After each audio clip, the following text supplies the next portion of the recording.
হিমালয়ের পবিত্র বনের গভীরে যেখানে ভগবান শান্তির মতো নীরবতা নেমে আসে, সেখানে অঞ্জনা দেবীর ছোট্ট শান্ত হনুমান খেলতে খেলতে দৌড়াচ্ছেন।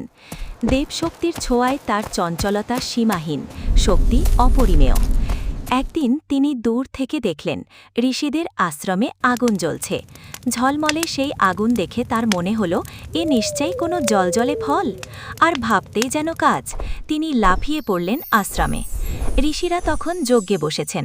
হনুমান চুপিসারে এগিয়ে এসে যজ্ঞের কাঠ তুলে শুঁকতে লাগলেন, মনে হলো ফল কিনা।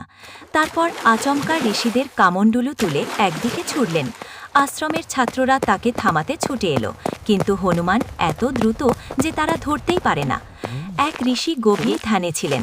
হনুমান এসে তার জটা টেনে ধরতেই ঋষি ভরকে উঠে বললেন, বাবা তুমি কে? ছোট হনুমান মিষ্টি হেসে বললেন, আমি খেলছি। এরপর তিনি যজ্ঞকুণ্ডের পাশে গিয়ে জল ছিটিয়ে আগুন প্রায় নিভিয়ে ফেললেন। যজ্ঞ ভঙ্গ হল।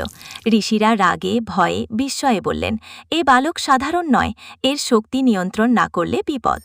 অবশেষে ঋষিরা মিলিত হয়ে একটি মৃদু শাপ দিলেন।